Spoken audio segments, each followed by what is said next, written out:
चल चल चल चल चल निघ. कुठल्या मुहूर्तावर लगीन केलं तुझ्या बापानं माझ्यासोबत कोणास ठाऊक. शहाणपण करत वाटोळ झालं माझ्या आयुष्याचं. चल निघ माहेरी निघ. चाललेस कुठं? हे पर्स घेऊन कुठं चाललेस? तुझ्या बापानं आणलाय पर्स, माझ्या पैशानं आणला. चल निघ. काय झालं ताई? कोण होता त्यो? नवरा होता माझा. का मारत होती ते? त्यांचे हे रोजचेच नाटक आहेत. तुम्ही माहेरी जावा की मग निघून. माझं माहेर लय लांब आहे, मला पैसे पण देत नाहीत आणि माझी पर्स पण घेऊन गेल्यात. माझ्याकडे 2,500-3,000 रुपये आहेत. हे घ्या आणि माहेरी जावा. आणि तुमचा ॲड्रेस सांगा, तुम्हाला गाडी बुक करून देतो. धन्यवाद हा दादा.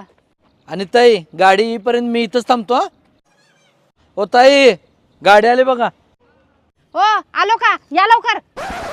आली का गाडी? चल चल बसलं बस लवकर बस. अरे शोभतंय का ताई तुम्हाला असलं?